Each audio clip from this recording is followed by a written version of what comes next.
Police BNP তিনবার জনগণের ভোটে রাষ্ট্র ক্ষমতায় গিয়েছে। আমার মনে হয় না যে এমন কোনো গুরুতর অপরাধ করেছে, পুলিশ বাহিনীকে দিয়ে এমন কর্মকাণ্ড করিয়েছে যার ফলে একেবারে বিশ্বব্যাপী নিন্দার ঝড় হয়েছে, যেটা বর্তমান সরকার এই বিগত পতিত সরকারের আমলে হয়েছে। এই র্যাব বাহিনীর কর্মকাণ্ড এবং অন্যান্য বাহিনীর কর্মকাণ্ডের ফলে জাতিসংঘ এবং যুক্তরাষ্ট্রের মতো গণতান্ত্রিক দেশের সরকারও আলোড়িত হয়েছে। তবে আমরা যে বিএনপি যদি জনগণ বিএনপিকে রাষ্ট্র পরিচালনার দায়িত্ব দেয়, তাহলে যেসব সুপারিশমালা আমরা করেছি সেগুলো বাস্তবায়নের জন্য আন্তরিকভাবে আমরা চেষ্টা করা হব। আরেকটি হলো পুলিশকে যে রাজনৈতিকভাবে ব্যবহার করার যে প্রবণতার কথা বলেছেন, আমাদের এই রিপোর্টের মধ্যেই আছে, আমি পড়েছি, হয়তো দ্রুত পড়ার কারণে আপনারা ধরতে পারেননি। আমরা পুলিশের সাথে জনগণের সম্পর্কটা একেবারে অঙ্গাঙ্গী করতে চেয়েছি, যার জন্য এই যে পুলিশ কমিশন, এখন তো দেশে পুলিশ কমিশন নাই, এই পুলিশ কমিশন পুলিশ বাহিনীর কর্মকাণ্ডকে গভীরভাবে ক্লোজলি মনিটর করবে। এর সভাপতি থাকবেন একজন জনপ্রতিনিধি, হয়তো সংসদের স্বরাষ্ট্র বিষয়ক কমিটির চেয়ারম্যান থাকবেন, অথবা সংসদ না থাকলে সুপ্রিম কোর্টের একজন বিচারক এখানে থাকবেন।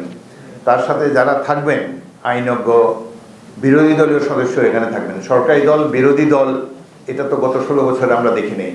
এখন যে যারা পুলিশের কর্মকাণ্ড সম্পর্কে পরামর্শ দিবে বা নিয়ন্ত্রণ করবে বা পুলিশ বাহিনী গুরুতর অন্যায় করলে তার প্রতিবিধান করবে, সেই জন্য যে কমিটিতে যে পুলিশ কমিশন, এখানে কিন্তু সব রাজনৈতিক দলের, সরকার এবং বিরোধী দলের প্রতিনিধিত্ব থাকছে, যার ফলে ইচ্ছামত করলেই আর পুলিশ বাহিনীকে কেউ নিজস্ব দলীয় স্বার্থে ব্যবহার করা যাবে না।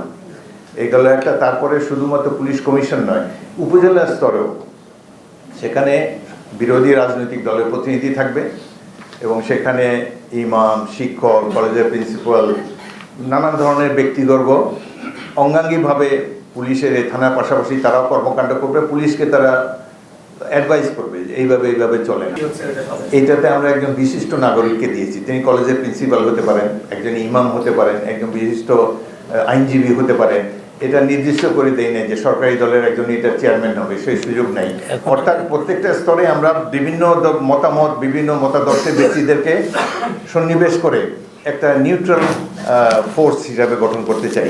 তারপরে ইভেন গ্রামাঞ্চলেও সেখানেও সব জনগণ, মানে জনগণের সাথে পুলিশ বাহিনীর যেন দূরত্ব না থাকে।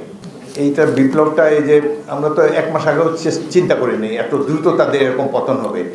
এবং রাজপথে যে জনসমাবেশ, যেভাবে ছাত্র জনতা রাজপথে নেমে এসেছিল, ছাত্রের সাথে ছাত্রের পিতামাতাও নেমে এসেছে, এই ধরনের বিপ্লব আগে তো কখনো হয় নাই বাংলাদেশে।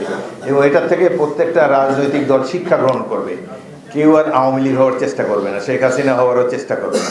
সকল রাজনৈতিক দলের শিক্ষা হয়ে গেছে।